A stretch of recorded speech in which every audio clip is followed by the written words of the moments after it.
Seigneur soit avec vous. et avec votre esprit. Évangile de Jésus-Christ selon Saint Jean. Louange à toi, Seigneur. En ce temps-là, au cours du repas que Jésus prenait avec ses disciples, il fut bouleversé en son esprit et il rendit ce témoignage. Amen, amen, je vous le dis, l'un de vous me livrera. Les disciples se regardaient les uns les autres avec embarras, ne sachant pas de qui Jésus parlait.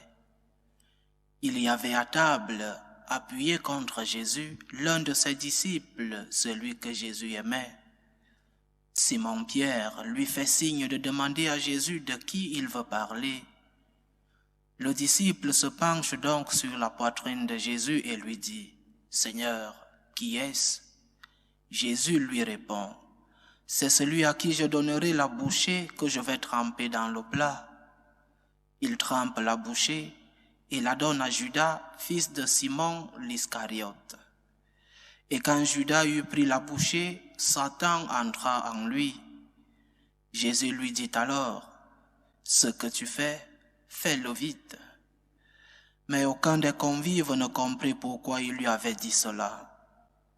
Comme Judas tenait la bourse commune, certains pensèrent que Jésus voulait lui dire d'acheter ce qu'il fallait pour la fête ou de donner quelque chose aux pauvres. Judas prit donc la bouchée et sortit aussitôt. Or, il faisait nuit. Quand il fut sorti, Jésus déclara, « Maintenant le Fils de l'homme est glorifié et Dieu est glorifié en lui. Si Dieu est glorifié en lui, Dieu aussi le glorifiera et il le glorifiera bientôt. Petits enfants, c'est pour peu de temps encore que je suis avec vous. Vous me chercherez et comme je l'ai dit aux Juifs, là où je vais, vous ne pouvez pas aller. Je vous le dis maintenant à vous aussi. » Simon-Pierre lui dit, « Seigneur, où vas-tu » Jésus lui répondit, « Là où je vais, tu ne peux pas me suivre maintenant, tu me suivras plus tard. » Pierre lui dit, « Seigneur, pourquoi ne puis-je pas te suivre à présent? Je donnerai ma vie pour toi. » Jésus réplique, « Tu donneras ta vie pour moi?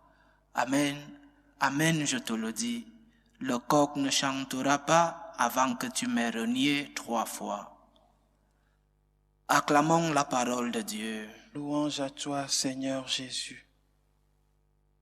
L'évangile de ce mardi saint nous introduit déjà dans l'intimité du cœur de Jésus.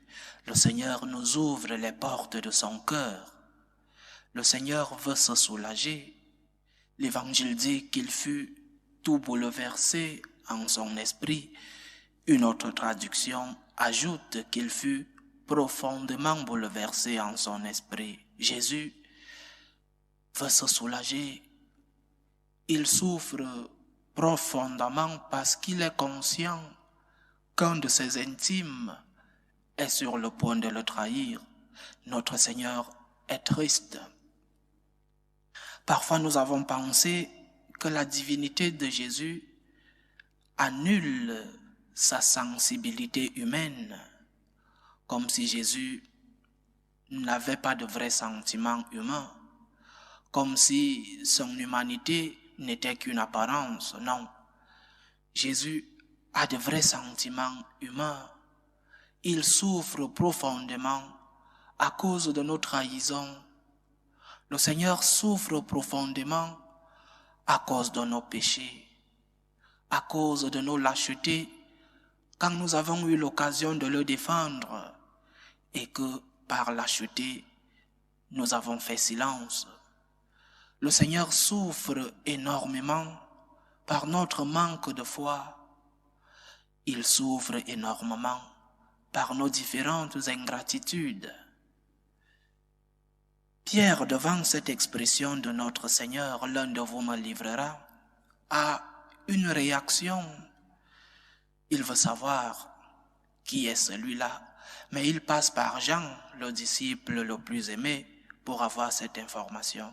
La réponse de Jésus peut sembler aller directement vers Judas, mais il y a une interprétation que j'ai reçue d'un directeur spirituel qui nous a fait des exercices, des retraites, et qui disait que cette expression n'allait pas directement vers Judas. Le Seigneur dit, c'est celui-là à qui je donnerai la bouchée que je vais tremper dans le plat. Jésus veut dire par là, selon cette interprétation, que celui qu'il aime, celui à qui je donnerai la bouchée, donner une bouchée, c'est un signe d'amour. Une maman qui nourrit son enfant, un couple qui se donne des bouchées entre les différents époux, c'est un signe d'amour.